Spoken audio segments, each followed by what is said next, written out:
Assalamualaikum warahmatullahi wabarakatuh. Halo pemirsa, halo sahabat keren, apa kabar hari ini? Alhamdulillah, sehat-sehat, baik-baik, tetap semangat. Oke, sahabat keren, perkenankan Pak Yoyo kali ini akan membahas statistika subbab penyajian data, melanjutkan video yang lalu yang sudah dibahas dengan mengidentifikasikan berbagai jenis data. Kali ini akan kita bahas menyajikan data. Untuk itu, simak baik-baik, semoga bisa dipahami. Oke, bismillah. Pada penyajian data kali ini, kita akan membahas dalam bentuk tabel distribusi frekuensi, bentuknya nanti seperti ini. Kemudian diagram batang, terus diagram garis, serta diagram lingkaran. Nah, kemarin sudah dinyatakan identifikasi data ada dua. Data yang pertama apa? Jenis data pertama, good data numerik atau kuantitatif bentuk angka. Yang kedua, data kategorik atau kualitatif, kualitas sifat. Oke, baik, mari kita mulai. Apa sih tabel dan diagram itu? Nah, ini penyajian data kita sajikan tadi dengan tabel frekuensi apa? Yaitu suatu penyajian data dalam bentuk tabel yang menunjukkan seberapa sering suatu nilai atau kategori muncul. Nah, ini cocok untuk data detail dan lengkap. Oke, itulah tabel distribusi frekuensi. Selanjutnya, apa itu diagram?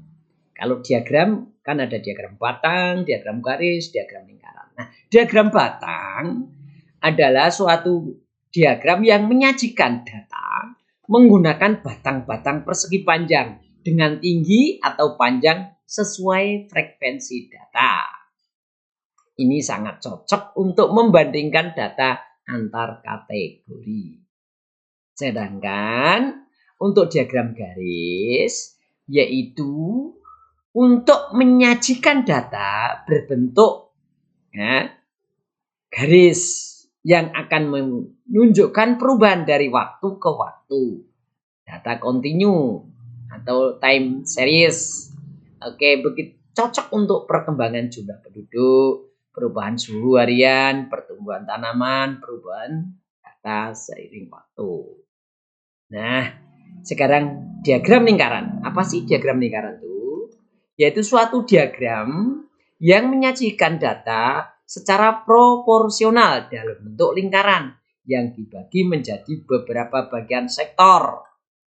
Nah, cocok untuk menunjukkan proporsi berapa persentase, berapa sudutnya terhadap keseluruhan.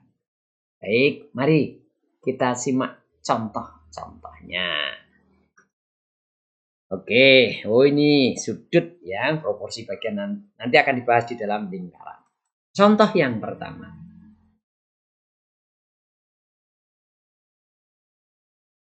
Buatlah diagram batang dan diagram garis dari data penjualan sepeda listrik Toko Abadi Jaya dari bulan Januari sampai Juni tahun 2023 yang disajikan dalam tabel berikut.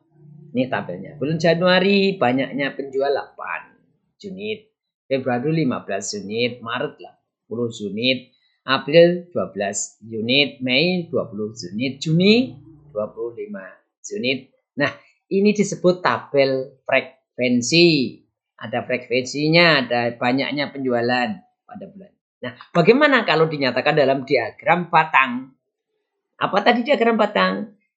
Diagram yang menyatakan data dalam bentuk batang persegi panjang. Panjangnya sesuai dengan ukuran frekuensinya, panjang frekuensinya. Ini yang sumbu mendatar, ini bulan. Sedangkan yang sumbu vertikal frekuensi atau banyaknya penjualan kalau ini.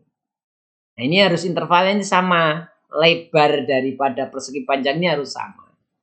Ini misalkan bulan nih, bulan Januari, Februari, Maret, April, Mei, Juni, urut ini. Begitu pula ini, antar kotak ini misalkan ini berjarak 2 satuan. Maka 2 terus 4, berarti tengah-tengah nanti 3, dan seterusnya. Tak kalah penting judul. Nah ini judul dari diagram batang itu ditulis. Diringkas sedikit lah. Penjualan sepeda listrik toko Jaya Abadi tahun 2023. Nah, yang dari Januari tidak usah, langsung disingkat. Nah, pada Januari itu 8. Maka bulan Januari batangnya sampai ketinggian 8 nih. Begitu pula Februari itu 15. Nah, karena ini 15 itu antara 14 dan 16, maka tengah-tengah di sini. Nah, kemudian Maret 10. Nah, ini kuning. April 12. Nah, ini pas. Maret, April, Mei 20. Juni ya, berapa Juni itu? Nah, ini antara 24 dan 26, berarti 25. Alhamdulillah. Gimana?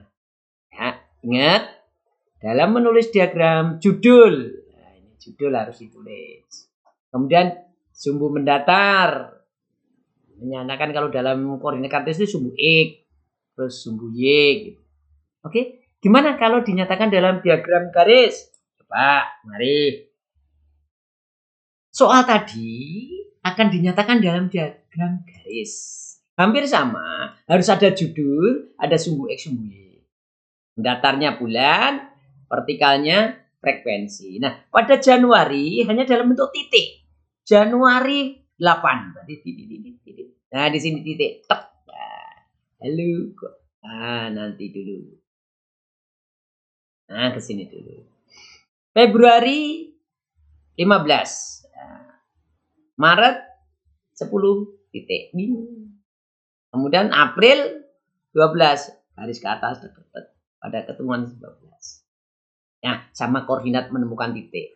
Mei 20. Juni 25. Kemudian antar titik dihubungkan garis. Nah, gimana? Sudah cukup ya? Nanti didiskusikan, ada beberapa contoh. Sebagaimana yang tadi. Oke, kita lanjut. Gimana seandainya data tadi disajikan dalam diagram lingkaran? Nah, ada 2 toh, bisa dinyatakan dengan sudut pusat per bagian, ada dalam bentuk prosentase.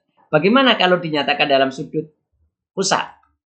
Oke, masih ingat? Tentukan dulu masing-masing bagian dari sudut pusatnya. Dengan rumus sudut pusat. Nah, banyaknya penjualan pada bulan itu dibagi total penjualan kali sudut satu putaran, 360 derajat. Contoh, pada bulan Januari ada 8, berarti 8 per keseluruhan ini. Frekuensinya dijumlah. 8 tambah 15 tambah 10 tambah 12 tambah 20 tambah 25, hasilnya 90. Maka pada bulan Januari, 8 dibagi 90 kali 360 derajat. Setelah diadakan perhitungan, ketemunya ke 32 derajat. Begitu pula Februari, 15 per 90 kali 360 derajat. Kali 4, 15 kali 4, 60 derajat. Dan seterusnya, Maret, prosesnya sama diulang. Nanti mudah-mudahan terampil. Oke. Nah, setelah itu baru ditulis atau digambar dalam diagram lingkaran. Gimana membagi ini? Ya tentunya kalau gambar sudut pakai busur. Titik pusatnya gini, tarik garis. Oke. Gimana sahabat keren? Cukup jelas? Oke, kita lanjut. Bagaimana jika gambar ini disajikan dalam apa?